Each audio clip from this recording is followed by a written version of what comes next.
America ಜೊತೆಗೆ ಸಂಧಾನದ ಮಾತುಕತೆಯೇ ಇಲ್ಲ ಅಂತ ನೇರವಾಗಿ ಇರಾನ್ ಸಂಧಾನದ ಮಾತುಕತೆಯ ಸಾಧ್ಯತೆಗಳನ್ನು ತಳ್ಳಿಹಾಕಿದೆ. ಇರಾನ್ನ IRGCಯಿಂದ ಅಧಿಕೃತವಾಗಿ ಈಗ ಮಾಹಿತಿ ಹೊರಬಿದ್ದಿರುವಂಥದ್ದು. ಅಮೆರಿಕದಿಂದ ಮತ್ತೆ ಕದನ ವಿರಾಮವನ್ನು ಉಲ್ಲಂಘನೆ ಮಾಡಲಾಗಿದೆ. ಅತಿಯಾದ ಬೇಡಿಕೆಗಳಿಂದ ನಾವು ಮಾತುಕತೆಗೆ ಹೋಗ್ತಾ ಇಲ್ಲ. ಅಮೆರಿಕ ಮಾಡ್ತಾ ಇರುವ ಡಿಮ್ಯಾಂಡ್ಗಳೇನಿದೆ ಆ ಡಿಮ್ಯಾಂಡ್ ಅತಿಯಾದದ್ದು, ಇದು ಅತಿರೇಕದ ಡಿಮ್ಯಾಂಡ್ಗಳು. ಹೀಗಾಗಿ ನಾವು ಶಾಂತಿ ಮಾತುಕತೆಗೆ ಹೋಗೋದಿಲ್ಲ, ಪಾಕಿಸ್ತಾನದ ಇಸ್ಲಾಮಾಬಾದ್ನಲ್ಲಿ ನಡಿಬೇಕಿದ್ದಂತಹ ಮಾತುಕತೆಗೆ ನಾವು ಹೋಗೋದಿಲ್ಲ ಅಂತ ಇರಾನ್ನ IRGC ಅಧಿಕೃತ ಮಾಹಿತಿಯನ್ನು ನೀಡಿದೆ. ಅಲ್ಲದೆ ಮಾತಿಗೂ ಮೊದಲು ಪ್ರಾಥಮಿಕ ರೂಪುರೇಷೆ ಸಿದ್ಧ ಆಗಲೇಬೇಕು, ಅದರ ಆಧಾರದ ಮೇಲೆಯೇ ಮಾತುಕತೆ ನಡೀಬೇಕು ಅಂತ ಇರಾನ್ IRGCಯಿಂದ ಅಧಿಕೃತವಾದಂತಹ ಮಾಹಿತಿ ಹೊರಬಿದ್ದಿರುವಂಥದ್ದು.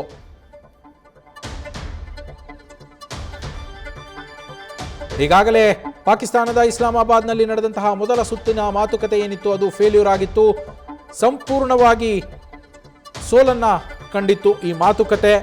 JD ವ್ಯಾನ್ಸ್ ನಿಯೋಗ, ಅಮೆರಿಕದ ಉಪಾಧ್ಯಕ್ಷರು JD ವ್ಯಾನ್ಸ್ ಅವರ ನೇತೃತ್ವದ ನಿಯೋಗ, ಹಾಗೆ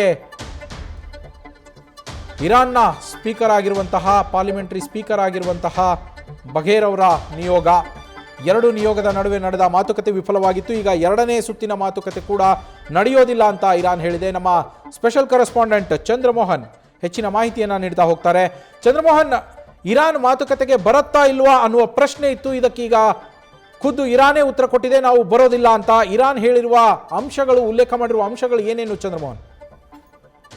ಹೌದು ನವೀನ್, ಈಗ ನಾಳೆ ಪಾಕಿಸ್ತಾನದ ಇಸ್ಲಾಮಾಬಾದ್ನಲ್ಲಿ ಎರಡನೇ ಸುತ್ತಿನ ಮಾತುಕತೆಯನ್ನ ನಡೆಸಲಿಕ್ಕೆ ಅಮೆರಿಕ ತನ್ನ ನಾಯಕರ ನಿಯೋಗವನ್ನ ಕಳಿಸ್ತೇನೆ ಅಂತ ಹೇಳಿದೆ. ಖುದ್ದು ಡೊನಾಲ್ಡ್ ಟ್ರಂಪ್ ಅವರೇ ತಮ್ಮ ನಾಯಕರ ನಿಯೋಗ ಪಾಕಿಸ್ತಾನದ ಇಸ್ಲಾಮಾಬಾದ್ಗೆ ಇವತ್ತು ಸಂಜೆ ಹೊರಡ್ತಾ ಇದೆ. ನಾಳೆ ಪಾಕಿಸ್ತಾನದ ಇಸ್ಲಾಮಾಬಾದ್ನಲ್ಲಿ ಎರಡನೇ ಸುತ್ತಿನ ಶಾಂತಿ ಮಾತುಕತೆ ನಡೆಯುತ್ತೆ ಅಂತ ಹೇಳಿ ಡೊನಾಲ್ಡ್ ಟ್ರಂಪ್ ಅವರೇ ಖುದ್ದಾಗಿ ಹೇಳಿದ್ದಾರೆ. ಆದ್ರೆ ಮತ್ತೊಂದು ಕಡೆಯಲ್ಲಿ ಮಾತುಕತೆ ನಡೆಸಲಿಕ್ಕೆ ಇರಾನ್ ದೇಶದ ನಾಯಕರ ನಿಯೋಗ ಕೂಡ ಇಸ್ಲಾಮಾಬಾದ್ಗೆ ಬರಬೇಕಾಗಿತ್ತು. ಆದ್ರೆ ಇರಾನ್ ದೇಶದ ನಾಯಕರು ಈಗ ಪಾಕಿಸ್ತಾನಕ್ಕೆ ಬರ್ತಾ ಇಲ್ಲ ಅನ್ನೋದನ್ನ ಸ್ಪಷ್ಟವಾಗಿ ಹೇಳಿದ್ದಾರೆ.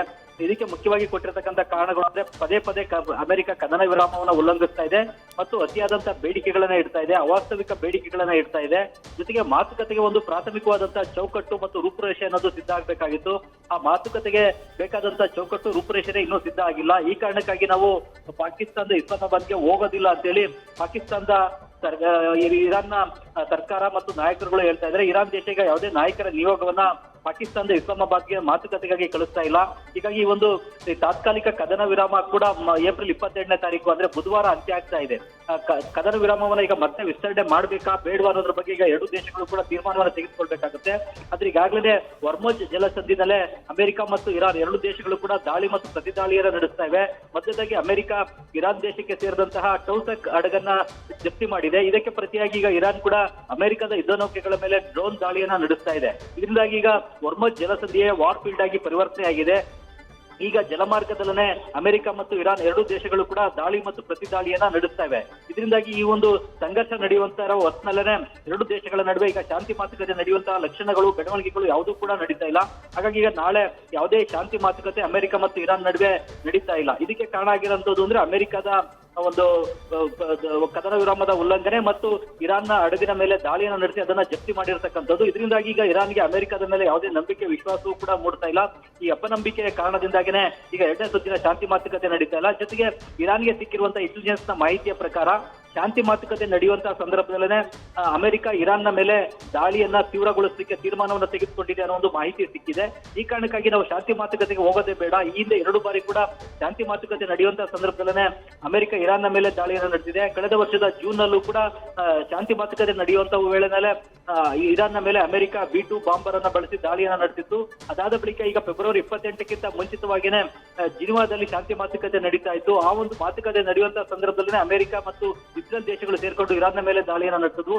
ಈಗ ಶಾಂತಿ ಮಾತುಕತೆಗೆ ಕರೆದಂತ ವೇಳೆನಲ್ಲೇ ದಾಳಿಯನ್ನ ಅಮೆರಿಕ ನಡೆಸುತ್ತೆ. ಹೀಗಾಗಿ ಈಗ ಶಾಂತಿ ಮಾತುಕತೆಗೆ ನಾವು ಹೋಗುವಂತದ್ದೇ ಸೂಕ್ತ ಅಲ್ಲ ಅನ್ನುವ ತೀರ್ಮಾನಕ್ಕೆ ಈಗ ಇರಾನ್ ಬಂದಿದೆ. ಹೀಗಾಗಿ ಕೊನೆ ಕ್ಷಣದಲ್ಲಿ ಏನಾದ್ರೂ ಕೂಡ ಇರಾನ್ ನಾಯಕರನ್ನ ಮನವೊಲಿಸಲಿಕ್ಕೆ ಪಾಕಿಸ್ತಾನ ಮತ್ತು ಟರ್ಕಿ ದೇಶಗಳು, ಈಜಿಪ್ಟ್ ದೇಶಗಳು ಯಶಸ್ವಿ ಆಗ್ತವಾ ಹೇಗೆ ಅನ್ನೋದನ್ನ ನೋಡ್ಬೇಕಾಗುತ್ತೆ. ಈಗ ಮಧ್ಯಸ್ಥಿಕೆ ವಹಿಸಿರ್ತಕ್ಕಂಥ ರಾಷ್ಟ್ರಗಳೇ ಈಗ ಇರಾನ್ ಅನ್ನ ಶಾಂತಿ ಮಾತುಕತೆಗೆ ಬರುವಂತೆ ಮಾಡಬೇಕಾಗುತ್ತೆ, ಮನವೊಲಿಸುವಂತ ಕೆಲಸವನ್ನ ಮಾಡಬೇಕಾಗುತ್ತೆ. ಹೀಗಾಗಿ ಈಗ ಈ ಮಧ್ಯಸ್ಥಿಕೆ ವಹಿಸಿರ್ತಕ್ಕಂತಹ ಪಾಕಿಸ್ತಾನ, ಟರ್ಕಿ, ಈಜಿಪ್ಟ್ ದೇಶಗಳು ಯಾವ ರೀತಿಯಾಗಿ ಇರಾನ್ ದೇಶವನ್ನ ಮನವೊಲಿಸ್ತವೆ ಅನ್ನೋದನ್ನ ಈಗ ಕಾದು ನೋಡ್ಬೇಕಾಗಿದೆ. Naveen, thank you Chandramohan. News First ನಿರ್ಭೀತಿಯಿಂದ ನಿಮ್ಮ ಪರವಾಗಿ.